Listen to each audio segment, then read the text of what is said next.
Japanese brand names. White water for men. What is it? Wait, what?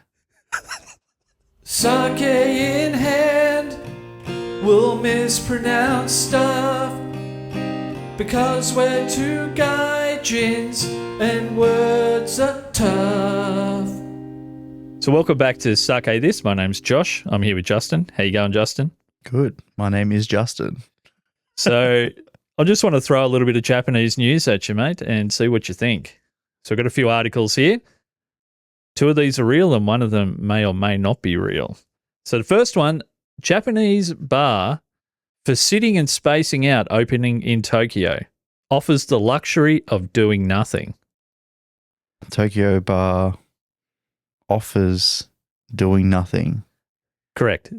Instead of offering beer and spirits and cocktails, they're offering nothing. The ability to metaphorically and probably physically spread your legs. You're not jammed up against people. Non-alcoholic beer, coffee, tea. It's a relaxing environment. Yeah, sick. So pretty much it's a yoga studio, not a bar. Yeah, great. So it's called Buto Suru, which is the Japanese word or phrase for spacing out. Yep, great. When I hear spacing out, I think a different kind of spacing out. I'm spaced out right now.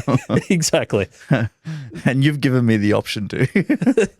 So number 2, a major Japanese anime publisher is creating a series of dramatized audiobooks for stories deemed too sexy to show.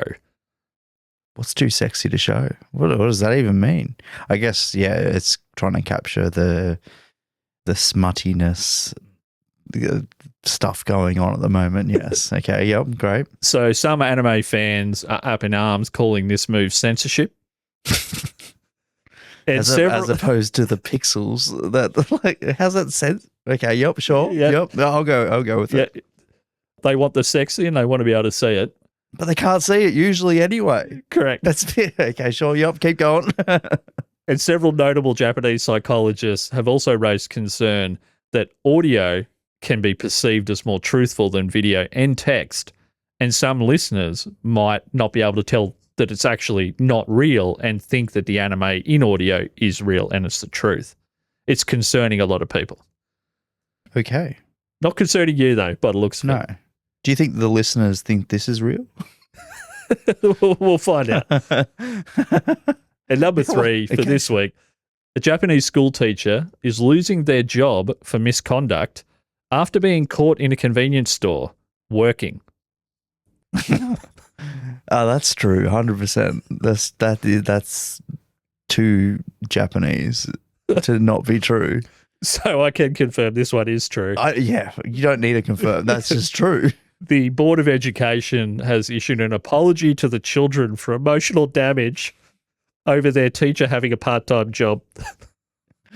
It's like Western culture. It's like teachers can just be on OnlyFans. Yeah. And there it's like, we better not catch you when we're getting midnight snacks. Yeah. Wild.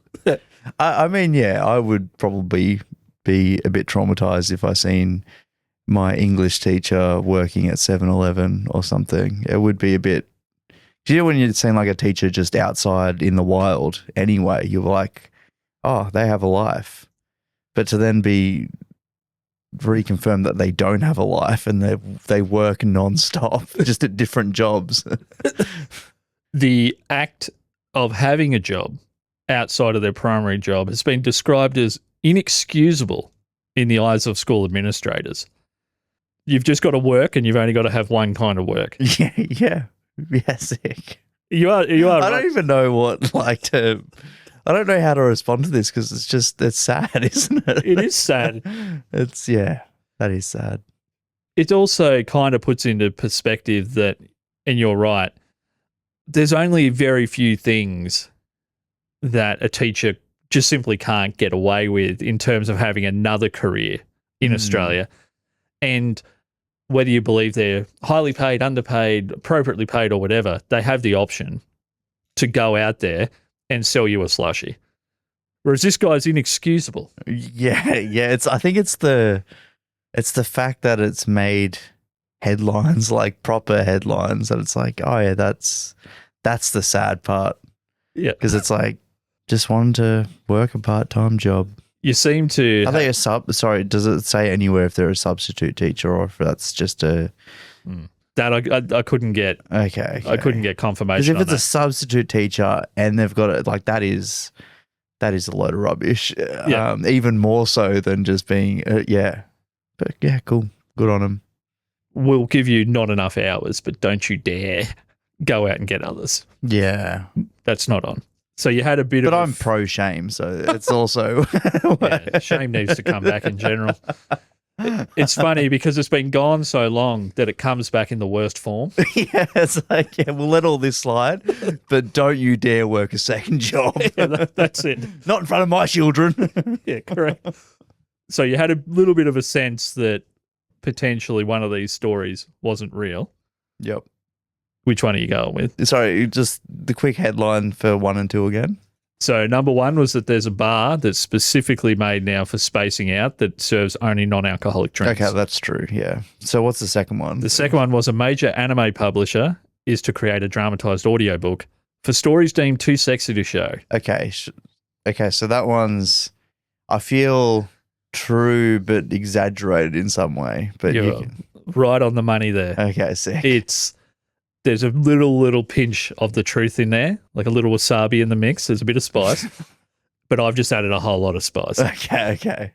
So the thing was that I did much more research into the audio medium, looking into this story than the person who wrote the article did originally.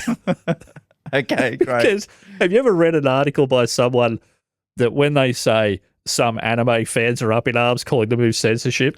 Some anime fans means 1 or 2 people on Twitter, but Yeah, yes. or me. Oh, yeah. Me as the author. Yes. Yes. So for those people that aren't maybe as familiar with anime, can you imagine, and you might have to describe a little bit of what anime is for people like myself that can't really picture it, what would be some of the upsides and downsides of audio only, do you think, within the anime medium? Oh, I feel like it'd just be insufferable to listen to for the most part because, yeah, anime definitely has a certain way of speaking. Like the way they vocalize everything is different, and that's what the story is about. Like, and that's why it's got anime attached to it. In my limited knowledge of whatever that is. I wasn't expecting you to be an expert. No, but it's like, yeah, that for anime to come into it of being like an audio only, it's like, yeah, they've either made the anime already and then they're making audio scenes of this anime that they've left out because it's too hot to handle. But yeah, I don't know. And they've just brought in the voice actors to be like, yeah. To me, how I imagine it would be if you were to close your eyes, lay down on explaining how ears work now. Yes, but to lay down on the bed and have multiple people whispering weird shit into each ear. That's how I picture it because I don't know the types of stories it'll be. Yeah. I just thought anime, maybe I'm getting it mixed up with something else, that what qualifies as too sexy to show in anime? I thought that it was pretty much everything's on the table medium. Yeah. Well, unless they're specifically distinguishing between anime and hentai. Right. Because hentai is the pornography of anime. So then it's like there's animes where if you're kind of nudging the bar and it's like, oh yeah, now it's too, you don't want it to be hentai, you just want it to be anime, but let's just make it audio only so then it doesn't go to, I don't even know. I honestly have no, obviously my no desire to listen to my it. expertise of. I just feel like I've been convinced that I want to avoid being nudged by a bar in the ears. Yes, I'm not down. It is also funny to like anime is a medium which probably maybe a majority of people watch it with subtitles. Majority of people watch it with subtitles to then it's only audio only. It's like you can't There's no subtitles now. No. But I don't know. And it would be a version I'm saying of, majority, but that's probably not true. But yeah. it would be a version of having a couple of trained actors sitting on the couch. That's better. And reading the subtitles to you. I don't want that. But in a call center type of way. Yeah. Too much mouth noise. And I'm subscribing. So speaking of mouth noise, there's probably going to be some of that in this next section. So we're going to play another game of Guesstimation Japan. This week, we've got Japanese brand names. So I'm going to read as many as, or actually exactly 10 to Justin here and see how he's... Or exactly. We've already started the game. Yes. You got to be fast. Okay. So just to clarify, white water for men. That is yogurt flavored water. That's how this game's going to work. So Sorry, that's the brand name. Like the brand name, or is that just the name of the yogurt? So it's definitely the name on the bottle. Okay. I don't know if it's the overall brand, but this is a well-known. Okay. Yeah, I get what you're saying. Yeah. Yeah. I don't think we kept score last time. I hope we don't have to keep score this time. Let's go. Japanese I will brand say, names. white water for men. That could come after the anime only, the audio only animes. That's the ad that they drop in the middle. Yes. Are you really parched right now? Do you need some white water? Let's keep going. Let's just Japanese brand names. First one. So I want to know, what industry is it or what product is it? Titty Co. Titty Co. Titty Co. I'm gonna say plush animals. Oh, close. Fashion label. That's not at all close. No. Sure. I'm just trying to get you positive. So next one, Creap. That's you. Wow. That's coffee crema, actually. Coffee crema. Okay, yep. I was never getting that, No. but I was close. Yeah, thanks. Next one, lamb raisin soft. Okay, lamb raisin soft. Lamb raisin soft. I'm just gonna say some sort of yeast product. It's a soft serve ice cream with hints of lamb. Exactly. What? Next one. That should be an audio only. These brands all have a place Oh, okay. That doesn't. in the Okay, but sure. dramatized anime audio. Yep. Magical cheese. I feel like this is a bait question, but I'm going to say a dairy product. It is. It's called Happy Cheese. Okay. So here's one that we may have spoken about in the last episode that has to do with your leg. Prick Room. Prick Room. Prick Room. That's a tattoo shop. Okay, yep. Prick Room. That's what, yep. Okay, that makes sense. Now this one should be easy. Pungency. That is a toilet spray. That's thing. a milk tea.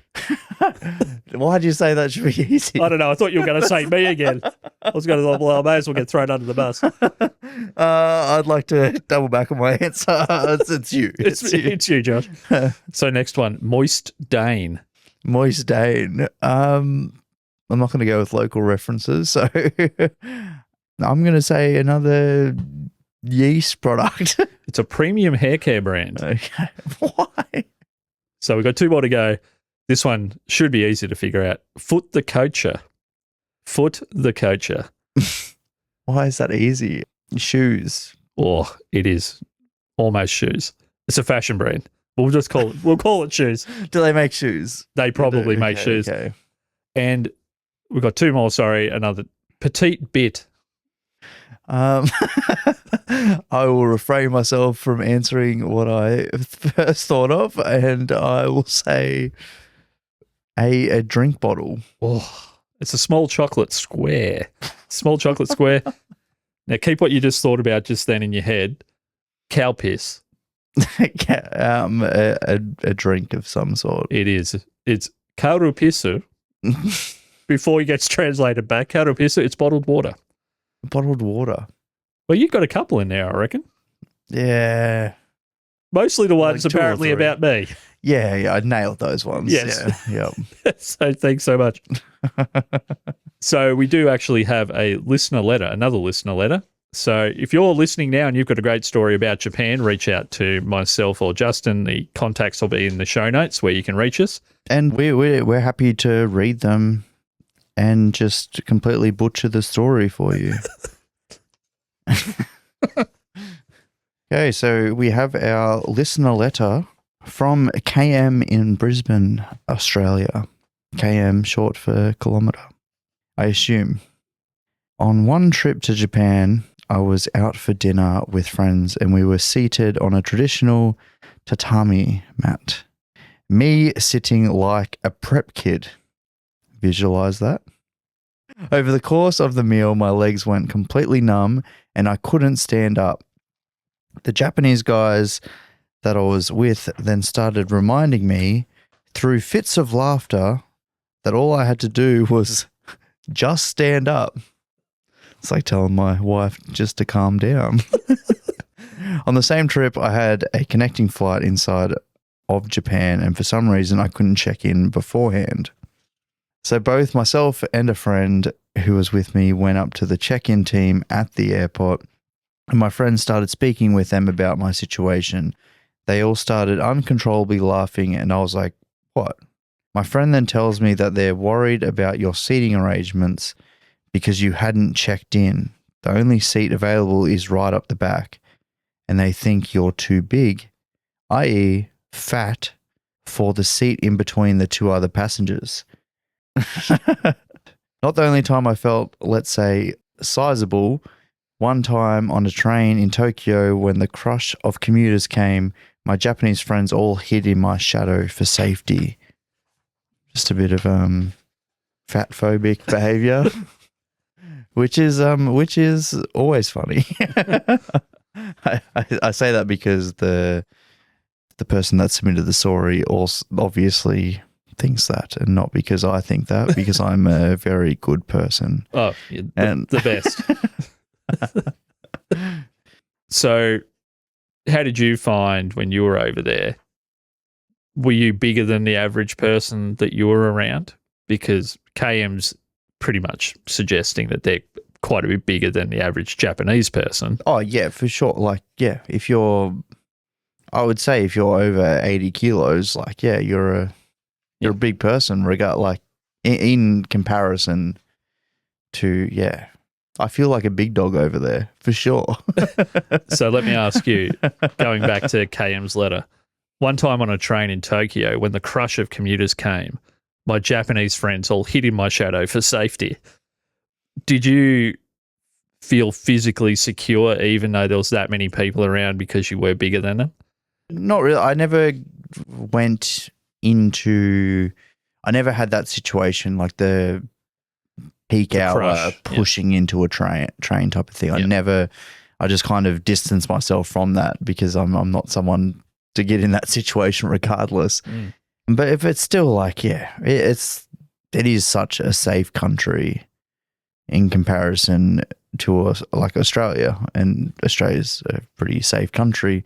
Regardless, so like, yeah, I never felt unsafe. It's more that like, in the back of my mind, it's more like, making sure, because you hear so many horror stories about like creeps on trains in Japan. That's what you're kind of more worried about, like protect the wife, like make sure that they're fine. Yeah. Even though that's like, it's probably still an odd thought, like not something that really needs to happen, but you're always going to think that stuff regardless. But yeah. I know my little brother said when he went over there, he's bigger than most Australian people that he's around, or he's 6'5" and huge. He said he felt like a god when he was walking around over there because he was so much bigger, and then just even the big people over there were smaller than him. He said he felt really, really powerful, which he doesn't need. Yeah.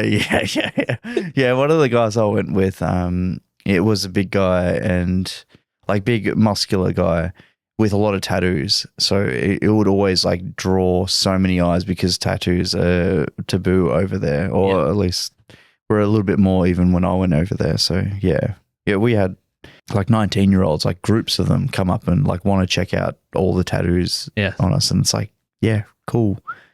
Odd, but yeah. That is odd. But harmless as well. It's not like, Yeah, it's not like you got like little eshays coming up to you in Australia trying to check out because you're like, oh yeah, I'm about to get robbed, but that's not. Yeah, I always think that I'm going to get along with people that are 19, 20, 21 through to their late 20s. Like I'm just as cool as them and I'm in their world. But normally they're looking at me like, can you just be somewhere else? yeah, yes. So the fact that they're walking up and they're just like, can you just put this through the register? What sort of discount can you give me, man? Yeah, pretty much.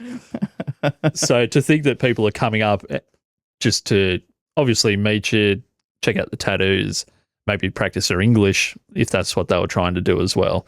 Yep. That's kind of fascinating. Yeah, probably a bit like that. But it's also like maybe a little bit more naive from me, but it's like you generally picture like the Japanese culture as a bit more timid. Where it's like I couldn't ever imagine myself, like if I seen a Japanese person that obviously didn't had little to no understanding of English, to just walk up to them and be like, hey, are they tattoos? Or something like that. Like, show me the backside of your shoulder. Yeah, it'd be wild. But it would be. Like the switch of it, but it's like, it's because of the obvious difference in size between those, like the 20-year-olds type of thing compared to the guy I was with. Yeah. And it's like, oh yeah, it made it so harmless compared to, yeah. Yeah, absolutely. So we're going to finish up today with another round of roasting reviews. So we can't promise these will be harmless. KM's letter was all about transport, getting crushed like sardines on a train, although sardines sound like it would have been more comfortable. We're talking about trains. Tokyo Station and or the Shinkansen trains today. So these are just some reviews that I managed to pull up about trains. And our first review of Tokyo Station, the train station, this is from Thomas.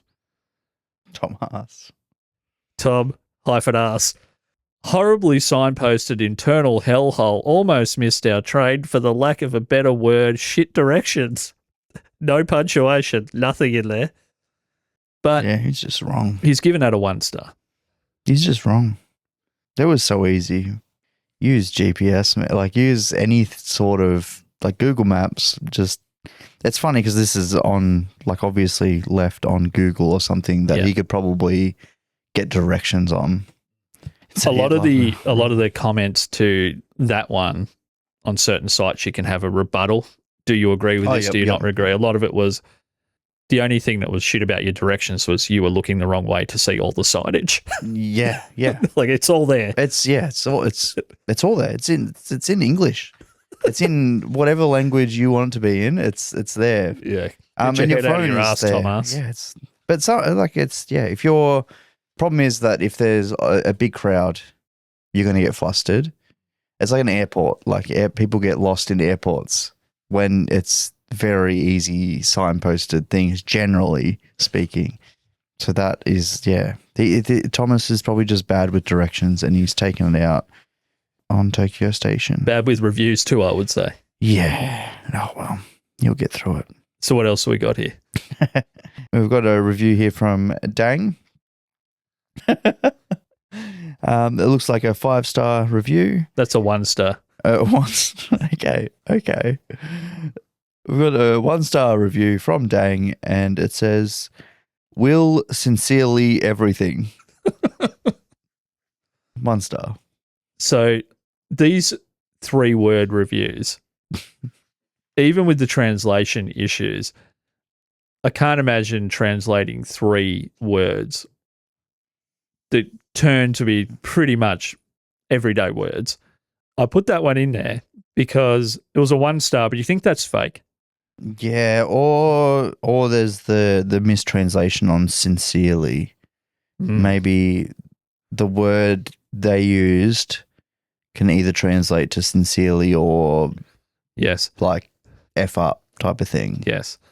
So he's saying they will stuff up everything. Yeah, possibly. Hopefully he's not saying he will burn down everything. Will sincerely everything. So, that's like, they're just too sincere. They're just way too sincere. I walked in there, they said, "Welcome, sir." And he's like, "I don't need that. It's Stop being so sincere. And the next one's a similar type of vibe, but it's by Jinmin, and it says, "Knife use while standings." Yeah, that's So- that one. Another 1 star. I think this one, or might be a 2 star. Knife use while standing. He's either angry that someone's skillful enough that they could butter their cheese or crackers or whatever standing up on the train, or he witnessed a knife fight on the platform. Which one are you more interested in knowing about? Imagine seeing like something bad happen, like, you know, like everything in America, basically. Yeah. You know, like, and then going on and taking, like, just putting a review. Do you reckon the knife fight was over before he posted the review? Like, imagine seeing someone getting stabbed and be like, Google's going to hear about this. Yeah. Someone saying, call the police. Sorry, I'm just pressing 1 star. Yeah. I am a local guide. Yeah, I'm a local guide. So we've got 2 more reviews coming. We've got one here from John Pham. This is another 1 star. This is for the Shinkansen bullet train. I put 1 star here for the service behavior and not the restaurant inside. Even though I have good experience with the Shinkansen, this still lingers in my taste. So is he giving the restaurant still lingers. He's saying the service behavior, like the service was terrible, but I love the restaurant. So he's got taste memory, like literal taste memory. I still linger, yeah. If that's the first thing that came to me when I travel, that I don't have a memory of enjoying the thing, I have a taste first. Maybe the taste of the service still lingers. Well, he wasn't happy about the service, so Left it with a bad taste in his mouth. yeah, that's a really good one because that's a lot of mixed stuff going on there. So we got one more review. I'll kick this one back over to you, Justin. For our last review, we've got a review from dear old sweet Sophia. It's left a 1 star review. Lost my phone while there. Okay. The reason I wanted to finish with this one, Justin, this goes beyond Japan and just to reviews in general. Is this Any review where you stuff something up yes. yourself, if someone stole it, that's different. But it's also the most unlikely place to get things stolen in Japan. Yes. That just doesn't happen. No. So this is on you, Sophia. But it's like when you see people saying they go to the beach somewhere and the Wi-Fi is not good enough. Or they're in the middle From of my own hotspot. Yes. No, but the one that ticks me off the most is postage, where it's like you're looking through an item that's got like 4.5 stars, and the only 1 star reviews are criticizing the postage, or it got damaged in post, or like the ones that it's been damaged in post, but the seller sent me a refund or a replacement, but it's still a 1 star. Yeah. It's like, no, you're targeting the wrong company. Yes. And this one, they're not even supposed to be targeting a company. They're supposed to be targeting themselves for being hopeless for losing their own phone. So what I want to know, just beyond trains and train stations, how responsible is Japan for the phone that you take to Japan? They always talk about how there's lots of these jobs in Japan and they're great at creating lots of work for lots of people, and sometimes the jobs don't make sense. Yep. Is Sophia really angry that she didn't have a personal phone finder? Possibly. Like, who do I call to go out and find my phone? Yeah. Because I would write a 1-star I would review just about say, call up a school teacher looking for a second job. that. That's it. He can pay more than a convenience store. Probably more than what he gets paid as a teacher. Yes. It might bring more shame to the family, Yeah. but Right. Well, I don't actually like Sophia, and just my greater I don't know. Right, let's end this episode with Sophia. and yeah, that's the end. We're here. We've reached the end again. We have reached the end. You didn't really help us. I don't know if we really reached the end, but this is definitely finishing up. Yeah, just like Sophia. Thank you so much for tuning in to Sake This. Thank you, and see you later.